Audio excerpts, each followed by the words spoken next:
Hi, and welcome to another episode of Walk and Talk Wednesday, where I share weekly insights, motivation, and inspiration to help you get through your week.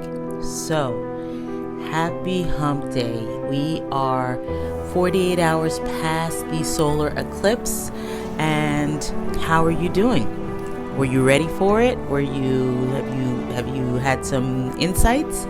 I hope that you are having a wonderful week so far, but for me, it was an emotional event. I didn't think that I was going to be emotional, but I was, and I didn't buy into the hype.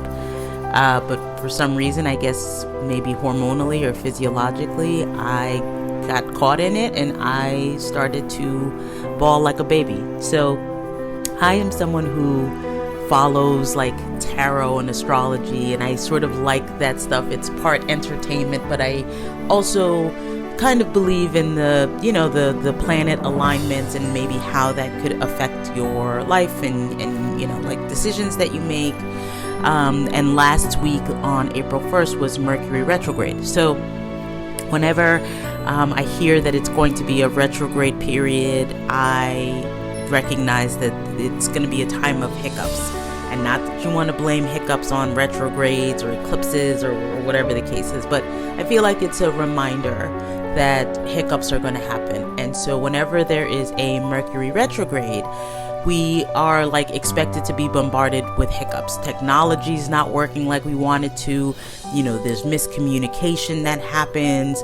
Our energy levels are off. Like we're just not things are not running smoothly. And so whenever there is a retrograde that is expected, we are just encouraged to rest and give ourselves more grace for mistakes and hiccups. And for me last week, because that was a retrograde period, I allowed myself to rest. I was fatigued at certain parts of the week, and I just allowed myself to say, okay, I don't have to get all this stuff done. It's okay.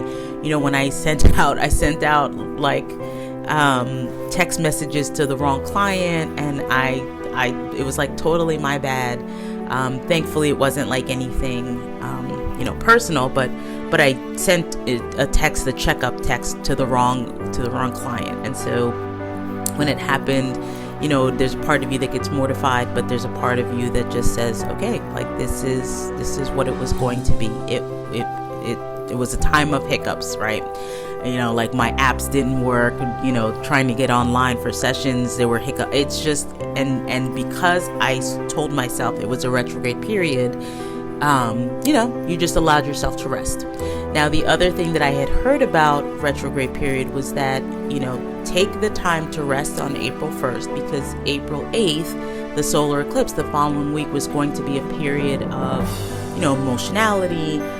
Things were going to maybe come to light. Maybe there were going to be truths. You don't have the distraction of the sun necessarily. And so that there's this opportunity for unexpected things to show up and to happen. Now, it could be, like something massive breaking news, or it could be sort of an unexpected, opportunity. A creativity may show up, just unexpected insights.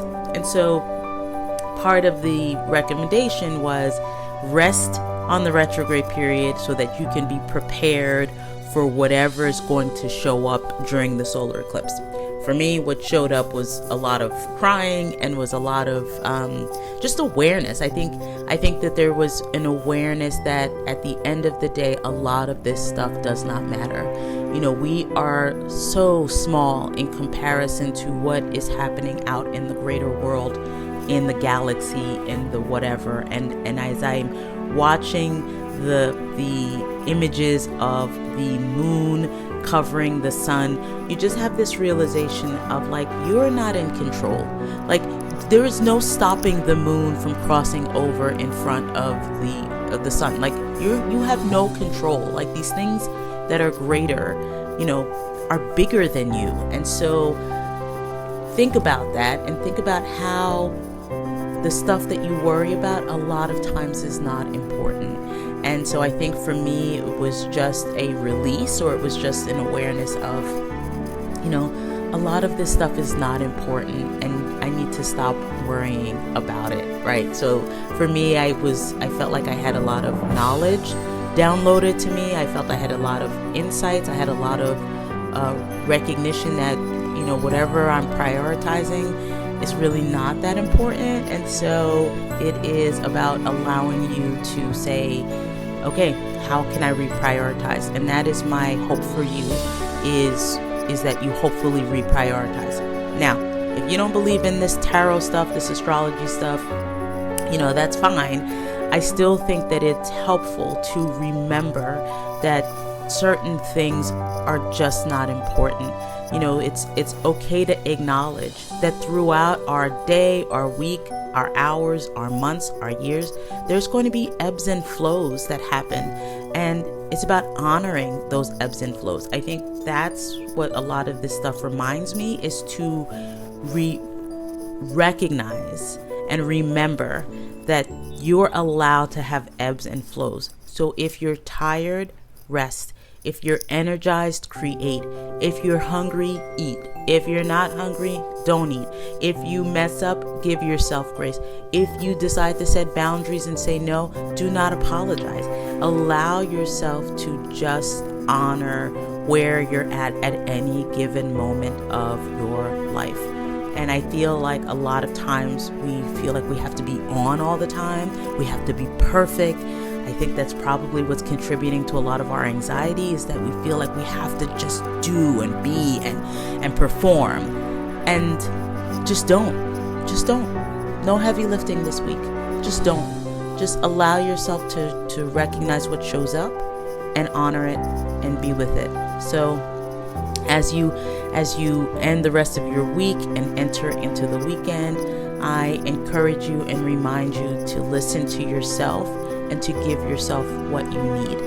Read a book, check in with someone, just lay in bed, watch mindless videos if you want, learn something, grab lunch with someone that you've been meaning to grab lunch with, and just honor what it is that you need. So that's what I have for you today. I hope that you enjoyed this video. If you do, hit the like button, subscribe, and I will see you in the next one. Until next time, be well and embody the habits of the person you want to be. Take care, guys. Bye.